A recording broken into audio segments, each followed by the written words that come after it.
You're listening to the Vox Media Podcast Network. Welcome to Between the Links with your host, Mike Heck. Well, hello there, everybody. Welcome to a brand new edition of Between the Links on MMAfighting.com, a special Fight Island edition of the program. I am Mike Heck, the host and moderator of the show, and I'm not going to lie to you, ladies and gentlemen. I am fired up for this one. A lot has changed over the last few days in the news cycle. That's one reason to be amped up. Another reason, UFC 251 is coming up on Saturday. That event got a big shot in the arm recently. That's the second reason, the third of many. And this is an important one, folks. We have ourselves a BTL Championship unification contest. Verbal combat awaits us on the show. A lot to discuss. No time to waste. Let us introduce the participants. First, a longtime Between the Links champion, the man with the best mustache in MMA media. And now he enters this week in unfamiliar territory as the challenger in the interim BTL champion of the universe from MMAfighting.com. Jose, don't call me Jose Youngs. Welcome back to the program. How are you, sir? I am blessed. My name's not Jose. I still see there's no accent over my name in my lower third or whatever you want to call it. So when I become champion, that has to change along with the letter C next to my name.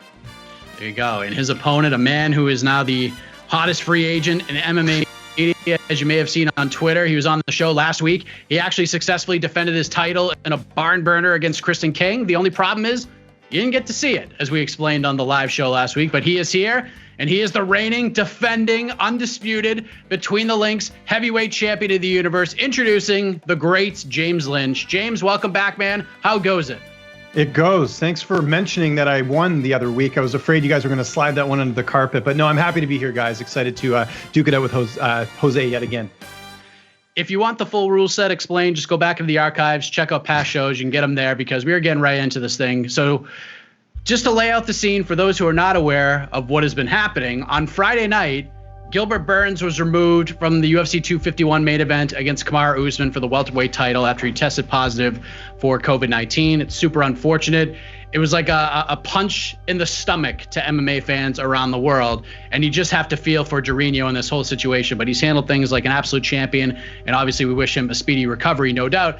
But after those reports came out, we heard from Colby Covington and we heard from Jorge Masvidal about wanting to step in. And on Saturday, the rumblings began. Negotiations were underway to have Masvidal replace Burns to fight Usman on a week's notice. By the time I went to bed on Saturday night, everything I had heard, the fight was trending in a great direction, and we were just missing a few things, most notably the most powerful tool in combat sports, the mighty pen hitting the piece of paper. But by Sunday afternoon, MMA Fighting confirmed multiple sources that this fight was signed, sealed, and delivered pending the results of a COVID-19 test for Masvidal, which he passed. And here we are. So, Jose, we're going to start with you. You won the draw this week. We discussed this very topic on Friday night during our reaction to the Gilbert Burns news. Now that it's signed, sealed, and delivered on a scale of 1 to 10, how surprised were you that the UFC pulled this thing off at the 11th hour? Like 10 being really surprised? Yes. 1.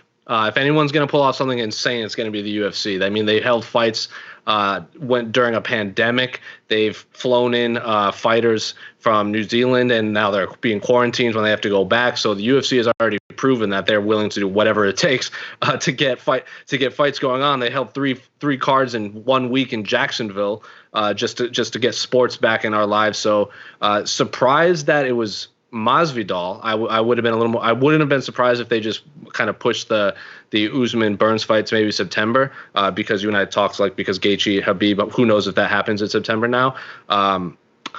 I figured Masvidal probably wouldn't get the fight, considering him and the UFC have been butting heads lately over fighter pay. But Masvidal said that he didn't get exactly what he wanted, but he got pretty damn close. So once I heard that, it made a lot of sense. So not surprised they pulled it off. Surprised they went with Masvidal, given the last few weeks of back and forth between the UFC and Team Masvidal.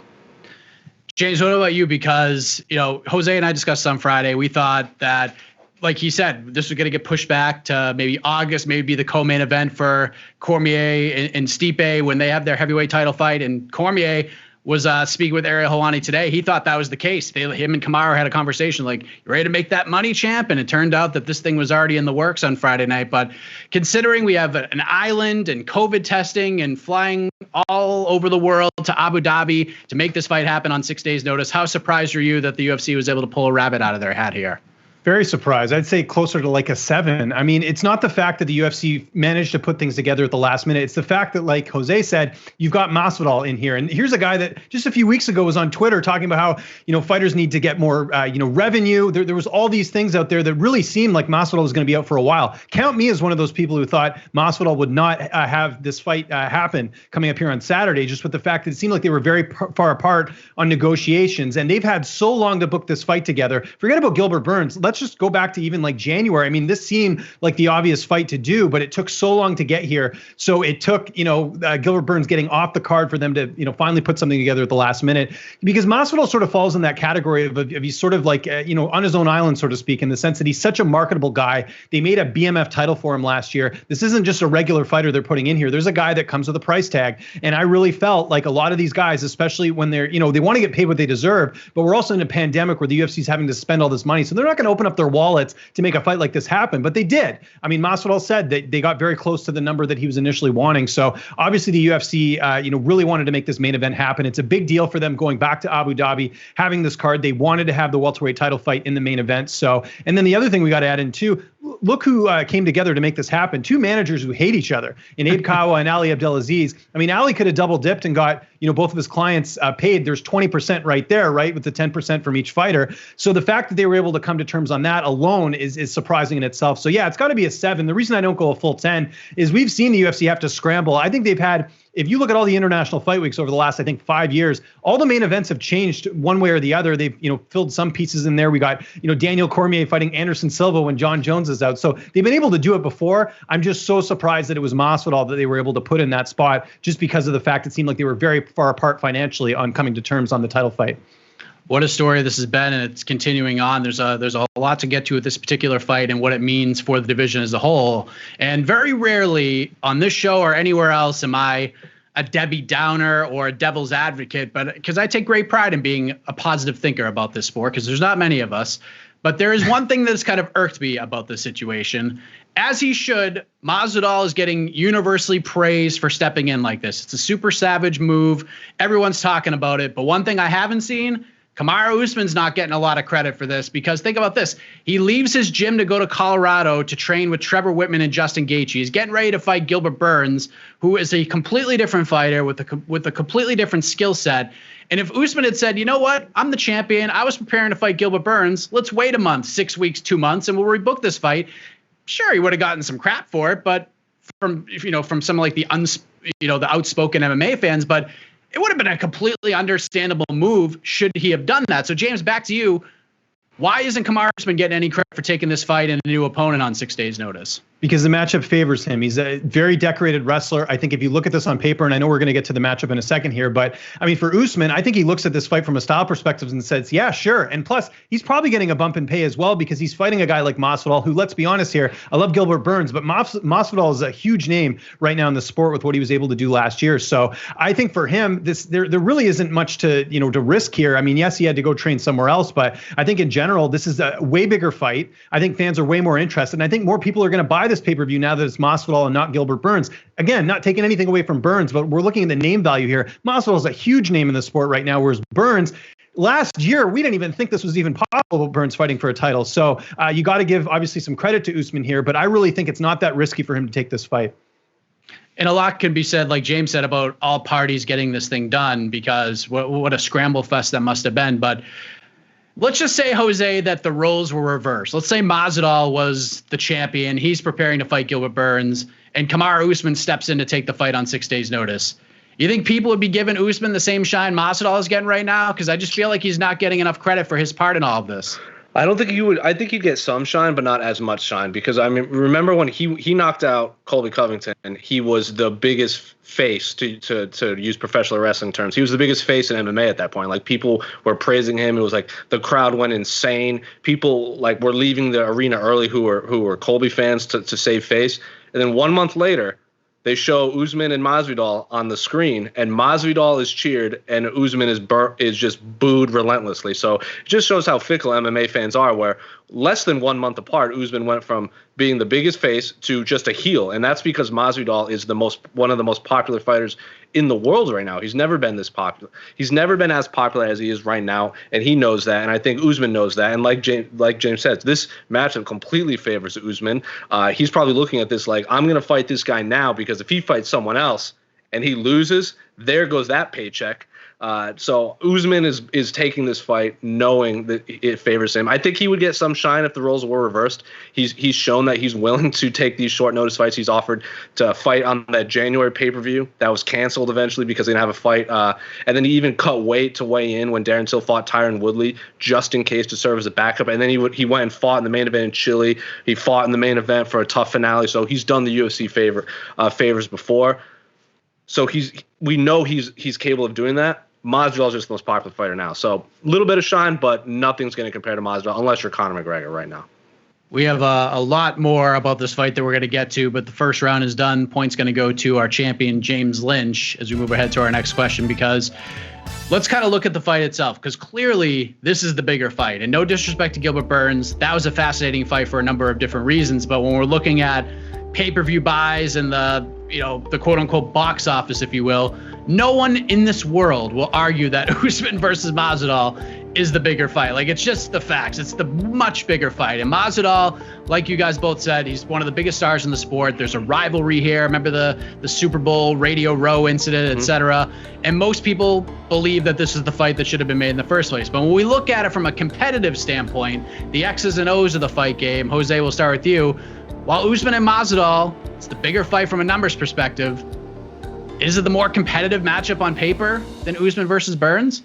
I think that's tough. I would say no in terms of like how their skill sets align. I think Gilbert Burns is grappling would play a factor in maybe Usman not wanting to take the fight to the canvas as much. Masvidal's obviously lost to some elite wrestlers in the past, but then he's also like destroyed Ben Askren, who a lot of people believe is one of the best wrestlers to step into the octagon. So I think this fight might not be as competitive in terms of if you just lay out all their skill sets right there, but it has the much greater possibility of ending more violently.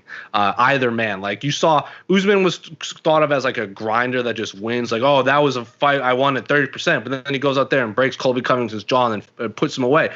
And me and all the media there were saying that was 3 title fights. That was Jermaine Randami, Nunes, Holloway, Volkanovski, and Usman Covington. And we were like, which fight's going to be a decision? And we all picked Usman Covington, and then it ended very brutally. So I think this fight has all the makings to end like in devastating fashion, the bad blood, the skill sets, and like that. But we had Din Thomas on the A side, and we said, like, how much does that play in factor? And he's like, Masvidal doesn't make mistakes. This is like he's had 50 fights or something like that. And it comes down to, at this point in your career, everyone's going to see the same things in camp. Everyone's going to fight similar style opponents. You might be better than someone at some things, but it all comes down to who makes the least mistakes. And Masvidal doesn't make mistakes. So I think it's a lot more competitive than people are going to than people think.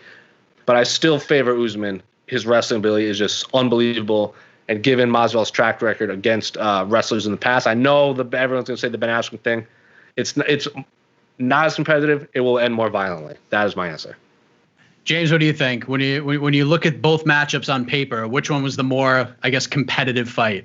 It was Gilbert Burns, and not just because of the fact that I think Gilbert's more of a well-rounded fighter than Masvidal, but it's also the fact that these guys used to train together, so they know each other's moves, so to speak. So in that sense, it's like a chess match of, who remembers what, or how to sort of go that way as far as that goes. But I wanted to touch on a few things that Jose said. Dean Thomas. I mean, obviously Dean's going to be a little biased towards Masvidal. He used to work at American Top Team. Got to point that out. The Askren fight. Look, if Ben Askren doesn't make the worst mistake ever, which is to go for a takedown, and Masvidal literally plants a flying knee at the perfect time. It was like the perfect storm of Askren making the worst mistake and Masvidal making the right move of doing the flying knee. If that doesn't happen, that fight gets very interesting in my opinion, because I do think Askren's wrestling could have been an issue for Masvidal in that fight. Now, we don't have any evidence of how Masvidal can handle a takedown in the last couple of fights. Look at his opponents, Darren Till. You've got Askren, who didn't even have a chance to get a takedown because he got knocked out. You've got Nate Diaz, who definitely was not going to take that fight to the ground. He's going to keep it standing. So it's really tough to say how much Masvidal has improved. Now, we know that Masvidal has been working on his wrestling with Bo Nickel, the outside outstanding Penn State NCAA Division I wrestler. That's obviously going to help him for this fight. But I don't know if it's enough, because we're talking about a guy in Usman who not only can wrestle very well, but has very good pace, very good cardio. I mean, he went toe-to-toe with Colby Covington, who has some of the best cardio in the division, and was able to go 5 rounds with him. That's not something that Masvidal has been able to show over the last couple fights, because he's finished his opponents. So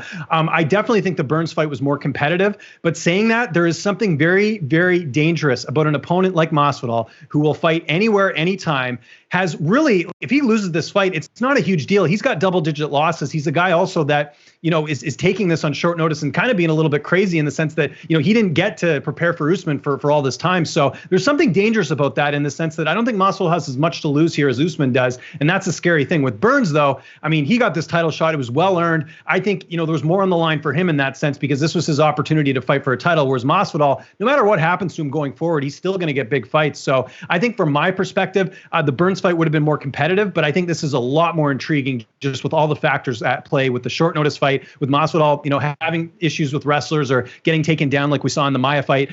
A lot of intriguing things heading into this fight on Saturday. And we've seen over the years that fighters who take these short notice fights, especially if they're the challenger, they've fared pretty well, like get some good money, chance to become a champion. And it's almost like the pressure does get taken off of them and placed on the champion, especially if they come in as a pretty sizable underdog. I mean, Michael Bisping has to top the list on a lot of people's mind when it comes here. I mean, Masvidal, powerful striker, but I think he's getting overlooked a little bit here, because he is very well-rounded. He's a dangerous opponent for Kamaru Usman, no doubt about it. And James made some interesting points. So, Jose, I want to throw this back to you. Do you feel like Masvidal comes in with like less pressure, or maybe a little bit more, because he's become such a big star over the last year? He's been in the public eye with the contract and the money and stuff, that he does have, there could be more pressure on him to come in and pull this off, more than, say, other fighters like Bisping and those before him. No, I don't think I think all the pressure is going to be on Usman right now. I mean, he's been in camp, like James said. Like, there's no, like, what Masvidal said, he has to lose 20 pounds in 6 days. Like, how much are you even training during then? Like, you're just focusing on losing weight at that point. So if Masvidal goes out there and just destroys Usman in like his 50th professional fight to win the championship, like, that's one of the biggest stories in MMA history. But if he goes out there and loses, like, he's like taking a huge risk, and kind of like James said, they didn't need to book this fight. They could have waited until August, September, rebooked the Burns fight, because they had 2 title fights. The UFC wants this title on this card. Masvidal's doing them a favor, so all of the pressure is on Usman to perform. If he goes out there and lays an egg, especially off of the weird trash talk he's done on Twitter lately, and even like when they brought him in as like the guest fighter in January, and he was talking, they were kind of jawing back and forth. Like, the pressure is on Usman as the champion, and he has to back it up, where if he goes out there and loses like Rockhold, if he loses like Rockhold did on like short notice after talking all that greasiness, Luke Rockhold can't tweet anything in the world without someone responding with a clip of him getting knocked dead by Michael Bisping. Usman is in danger of becoming one of those fighters. So pressure is 100%. Like, obviously Masvidal is going to have pressure. It's a fight. It's a combat sport. It's basically just a marathon with punching. So there's some pressure there, but most of it has to be on the champion at this point. With a fight like this, people will throw out terms such as like, this is a star-making fight. And I feel like for Masvidal, he's already a big star, but if he goes out and beats Kamaru Usman and finishes him, I mean, strap the rocket ships on him even more so. But Kamaru Usman's in a really weird position, because if he loses, it looks very bad on him. But if he wins, James, does this improve his stock amongst fans in any way? It has to, yeah, just because of the magnitude of what Masvidal brings to the table, how popular he was last year. Like, we forget. I know it's easy to forget, but I mean, this is a guy who headlined a card at UFC 244 for a made-up title, the BMF title. Donald Trump was there, The Rock. Like, there was so many people that came out for that. That just doesn't happen to every fighter on the roster. So, I mean, Usman can take some of that shine off by beating him.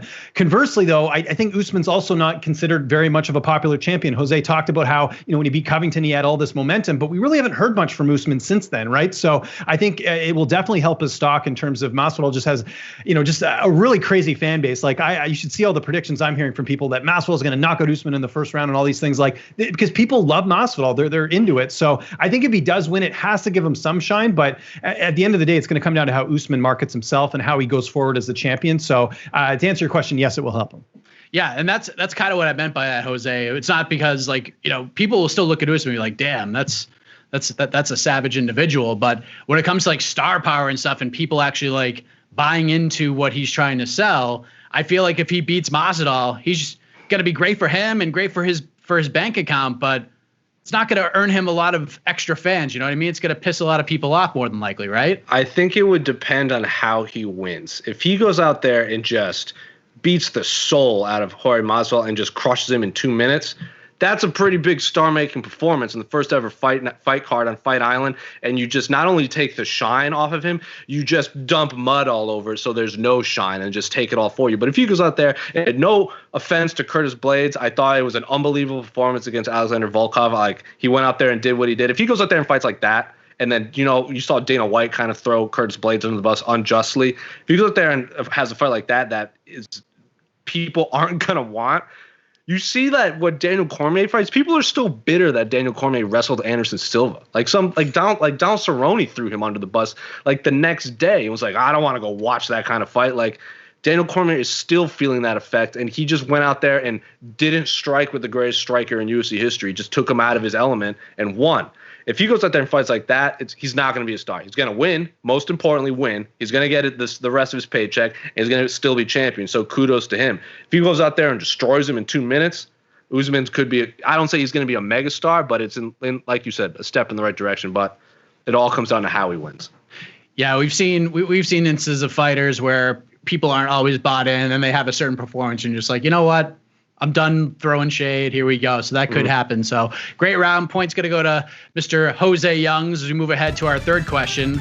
And we're sticking with this whole situation because it's the biggest story in the sport by far. And unfortunately, as we alluded to at the top of the broadcast, lost in the shuffle of all of this craziness is Gilbert Burns. I mean, this guy has come out of nowhere, and he was one step closer to achieving his dream and becoming a world champion, got a huge main event spot on a huge card, and then he tests positive for COVID-19, and here we are. Now, it would make all the sense in the world for Gilbert Burns to fight the winner of Usman versus Masvidal, but as Jose has stated on this very program multiple times, you can't make sense in MMA. You're not allowed to do that. So, Jose, since you have that great term under your belt buckle anytime you need it, we're going to start with you here.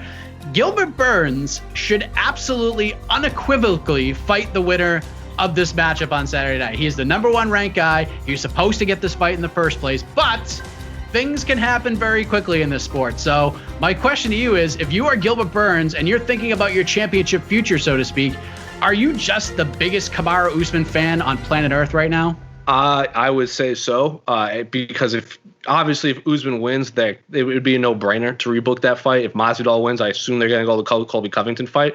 So theoretically, Kamaru Usman's next fight, winner, whatever happens on Fight Island, will most likely be Kamaru Usman. Because if Masvidal wins and they do the Colby Covington fight, just do Burns Usman. The winner fights the winner of that. And then Leon Edwards is still forgotten, which is a big problem.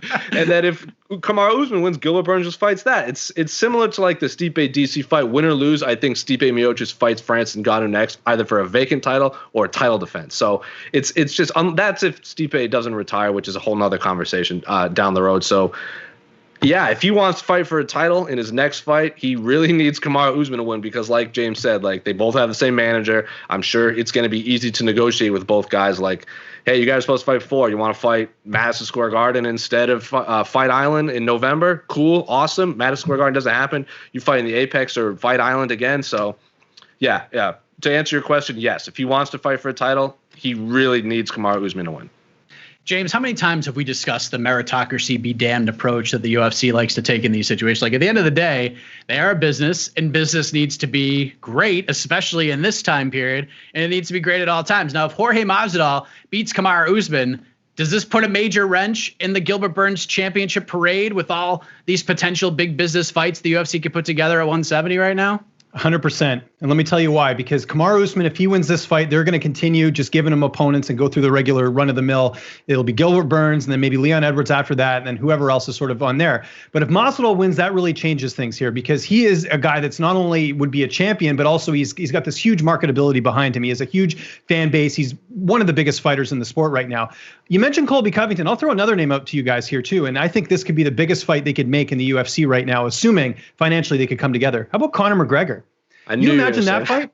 But think about it from McGregor's perspective as well. He knows that let's say, we're talking hypotheticals here, obviously, but let's say Masvidal wins. You know that if he fights McGregor, he's not going to take him down. He's not going to try and submit him. They would stand and trade, and that would be one of the best fights stylistically. And just from a name value perspective, those are two huge names as well. So I think if Masvidal became champ, you would look at some of those bigger fights with bigger names as opposed to him fighting. Like, people are like, oh, well, Masvidal fight Leon Edwards. That's not going to happen. There's just no incentive for Masvidal to take that fight because it's not a big name. Whereas, going forward, if he becomes champion here on Saturday, he's going to get those big name fights, I think, because there's that financial implication with it as well of who he fights. Even Colby, that's a huge fight as well too. Former teammates. Jose, you like pro wrestling? I mean, how about two former teammates fighting each other in that regard that are as big as those two are? So I think absolutely Gilbert Burns should be rooting for Usman because, like I said, I think if Usman wins, you'll go back to the run of the mill of the welterweight division. Your Leon Edwards is your Gilbert Burns, whoever. But if Masvidal wins, that totally changes things. Like, he's almost in that McGregor category where they're going to be looking at just big name fights going forward. This is a huge fight. Still got a feel for young Gilbert Burns with all this happening. What a crazy time indeed, especially if Masvidal wins. Like you guys said, it could be like 3-4 fights down the road before he even sniffs another title shot. I mean, and you have Nate Diaz floating. You have Nate Diaz floating around out there too. Nick Diaz. Remember when all of a sudden people wanted Nick Diaz to fight Jorge Masvidal too? So like Diaz fans, James, yeah, Nick Diaz. Like, either one is going to fight. Yeah, it does. It's if Masvidal wins, it's going to be a can of worms and who knows if they can afford all that. And you know whose name will come up as well. Good old GSP will be floated in there somewhere. Not that he even has a chance, but we're going to be writing articles and having conversations about George St. Pierre versus Jorge Masvidal should he win on Saturday. But at the end of the day, points going to go to James Lynch as we head to the final question of regulation. We've talked UFC 251. We've talked this big fight pretty much this entire show. We've talked some of the big fights on Fight Island throughout past weeks. But let's take a look at, I guess, the whole package. Of course, we have Saturday night, and we have next Wednesday, July 15th. That's headlined by Calvin Kattar and Dan Ige. July 18th, we have Davis Figueiredo versus Joseph Benavidez 2 for the vacant flyweight title. And then the 25th, we got Whittaker versus Till at the top of that card. So, James, let's begin with you here. Taking Saturday night and UFC 251 completely out of this equation and looking at the other three cards as a whole, from opening fight to the headliner, what is the best Fight Island card on paper as it stands right now? It's a tough one because some of these have really big main events, and then some of them, if you sort of look at the bottom of the card, it's not too good. But I'm actually going to go with one that's a little bit off the wall here, maybe, and I'm going to go with the Robert Whittaker and Darren Till fight because, first off, that fight alone, name value wise, just sells itself. But there's a lot of really cool matchups on here as well. Jesse Ronson, who I just spoke with today, he's back in the UFC. What a great story that is! Didn't win a single UFC fight, grinded it on the regional scene, get signed to the UFC in 2018. Can't take the fight because he's cutting too much weight. Sean Shelby says you're never fighting in the UFC again. Here he is back fighting on that card. He's taking on Nicholas Dalby, which is going to be a great fight. Hopefully this fight still goes on. You've got Nurmagomedov and Nathaniel Wood fighting each other at bantamweight. I don't know if that'll still stay in place, but that's still just a banger of a fight. You've got Alex Oliveira and Peter Sabata, just an awesome welterweight matchup. And then in the co-main event, kind of a nostalgic fight. You got Shogun and Little Nog fighting each other. I mean, just the names on this card alone are really surprising. And I think to some degree flying under the radar. You've got Alexander Gustafsson fighting at heavyweight now. What? This is crazy. I thought this guy was retired. Now he's going to fight Verdum, who looked absolutely terrible in his last fight. So, I mean, there's just so many intriguing matchups. Or even like Betchkahea and Pani Kianzad. That's a fun fight. So I think top to bottom, this is one of the cards that's kind of getting overlooked, but I do think it's, top to bottom, one of the best cards going forward. Jose, July 25th, that's like, I think we talked about this before. That is like the definition of 2020 in MMA. Like all the craziness. We have a great main event. We have Little Nog's final fight. We have just this unbelievable out of left field heavyweight matchup with a former retired fighter who retired for like 8 months, and Alexander Gustafsson moving up to fight Verdum, and then all those other fights. As chaotic as that card is that the best on this 3-fight slate outside of 251? I was going to pick that, but James went first and he took it. And I'm really excited for that. I'm glad he brought up the trilogy fight between Little Nog and Shogun, because it's the last time we're ever going to see a Nogueira brother lace up the 4-ounce gloves. So I'm very excited for that. And then Shogun, of course, is the definition of an icon in MMA. So I'm going to pick something else. I'll pick the Davis and Figueiredo, Joseph Benavidez card from top to bottom. I love the flyweight division. I was really excited for that first fight just without the title. I know Joseph Benavidez was excited just to fight someone new and actually get the division rolling. And then, of course, Figueiredo missed weight. There was that headbutt. I interviewed Joe B right after, and he was hoping to run it back right away. He's now getting a shot. Jack Hermanson, Kelvin Gastelum in a 3-round fight. I keep forgetting that fight is even happening on Fight Island. I'm trying to fantasy match make the middleweight division. I'm like, who's Jack Hermanson fighting? And then I remember it's Kelvin Gastelum. I was really excited for that fight against Chris Weidman, and I'm even more excited to see because Kelvin laid an egg against Darren Till. That was one of the worst fights I've seen, especially coming off like one of the greatest fights of all time against Israel Adesanya. I can't imagine he's going to want to come out there and have a similar performance. And the Jack Hermanson got knocked dead by Captain Crystal Jared Cannonier. He's going to want to bounce back. And even on the bottom card, like I always love watching Joe Duffy fight, win or lose. He's either going to get knocked dead or he's going to put on an amazing performance. Sergey Spivak kicks off the card. The Grant Dawson fight, Aaron Lipsky gets back in there. Pantoja is supposedly going to be the replacement fighter in case Figueiredo or Joe B. I can't imagine Joe B misses weight, but Figueiredo misses weight. Pantoja's sitting right there. I think it was the Figueiredo Pantoja fight up in Edmonton. I loved that fight. So if your terms of violence, I think that fight card top to bottom I doubt the canvas is going to be anything but red at the end of that fight card. But Darren Till, Robert Whittaker, that fight card absolutely rules. So there's really no wrong answer. They're all fun. That's right. There is no wrong answer. They're all very good in their own ways. I'm a storyline guy. You can find them in all of them. No love for Calvin Kattar versus Danny Ige card. I'm surprised, especially with Frankie Edgar dropping to 35. And there's just so many good fights on all of these cards, and it's nice to get some extra international flavor. But at the end of the day, because Devil's Advocate seems to be the term of the show, Jose's going to get the point, and that means it's time for the knockout round. And if you're new to the show, here's how the knockout round works. I'm going to ask one question to these gentlemen. They have no idea what this question is. They will have 60 seconds to give their answers. We will then go to the truck to the Honorable Judge E. Casey Leiden, who is standing by, who will be listening intently, and he alone will award the final point in this title unification bout. And James, since you are the official champion, what would you like to do? Would you like to go first, or would you like to pass the showcase on to Mr. Jose Youngs? I'm going to pass it over here, a little John Stockton to Karl Malone. Yeah, well, great reference. Don't call me Karl Malone. That's a compliment. He was good in the 90s. Come on. Yeah, but he wasn't the greatest person, so I will take that as an insult. As a basketball player in a sport world, that's what he's saying. But here is the question, Jose, because this year in MMA has been absolutely wild, and it's still only July, so a lot more can happen. Hell, a lot more can happen in the next week. Hell, a lot more can happen before we even drop the show on Tuesday morning. That's the way the news cycle has been moving along throughout the year. So what we are looking for, Jose, in 60 seconds or less, is your oh-so-bold prediction for the rest of 2020 in the sport of MMA. It could be in the UFC, could be outside of the UFC, could be in whatever facet of the sport you see fit. But what outside of the box bold prediction do you feel will happen before this insane year comes to an end? My bold predictions. It's hard to say when you don't even know what's going to happen in 24 hours. My bold prediction will be Stipe Miocic will be champion at the end of heavyweight, but he will lose in 2020. I think he's going to lose to Daniel Cormier, but he'll beat Francis Ngannou in the rematch. I think Daniel Cormier was well on his way. Not well on his way, but I think he was going to win that fight if he didn't decide to mark up Stipe's face and bail on his wrestling. So I believe Stipe loses the rubber match. I don't think he retires after losing because he's not going to want to go out on an L. He's going to come back, beat Francis Ngannou in their rematch. So Stipe will lose, but he will also remain champion, and he will beat Francis Ngannou on the final card. I don't know the date because who knows what the UFC is going to happen if Fight Island happens anytime soon. But he will fight. Actually, I'm going to speak this as soon as this is. Stipe Miocic is going to fight Francis Ngannou in a tiny cage in the UFC Apex, and someone is going to get their head knocked off into there are no rows. So it's just going to get knocked off into the ether. So Stipe Miocic will beat Francis, but he will also lose in August. Wow. Look at that. Perfect timing. Right as the clock hits 0. James Lynch, you got to hear it first. You got an extra minute to prepare your answer. What's your bold prediction for the rest of 2020?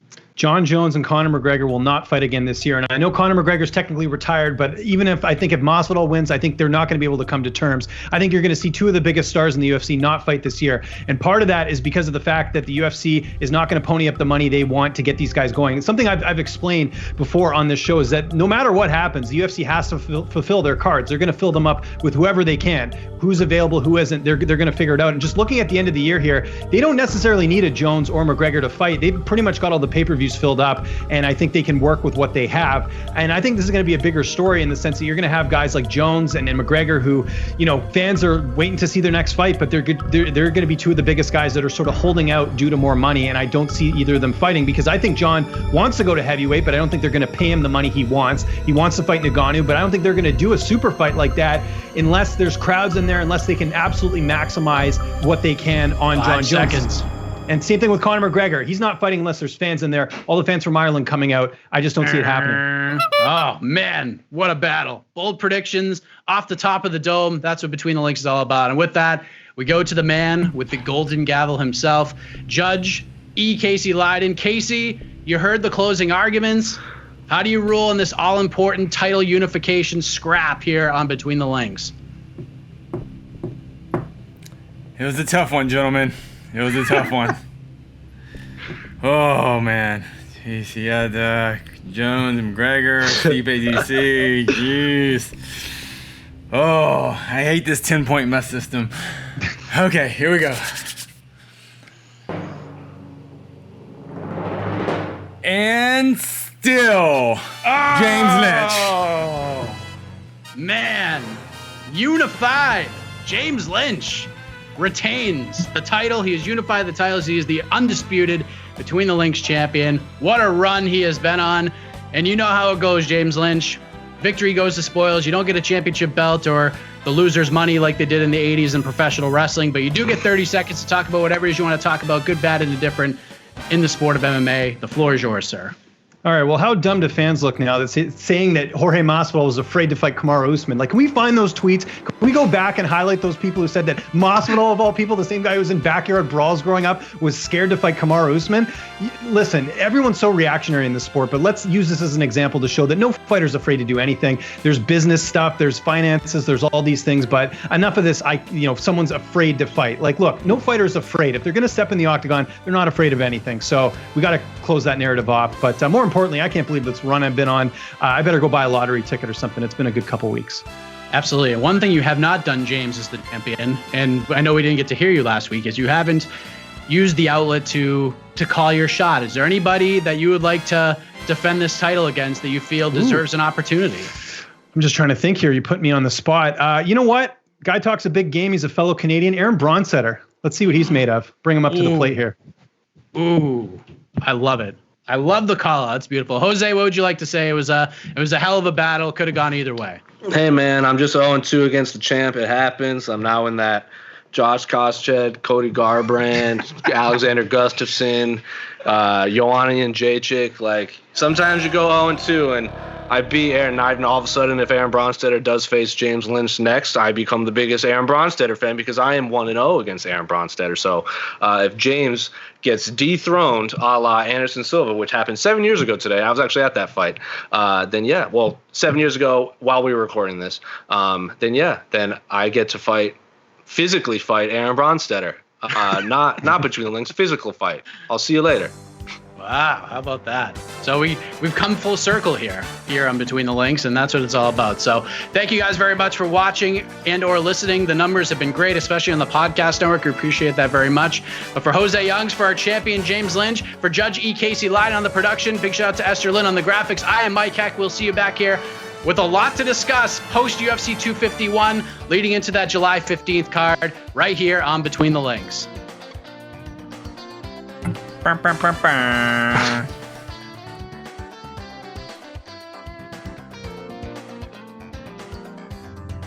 You're listening to the Vox Media Podcast Network.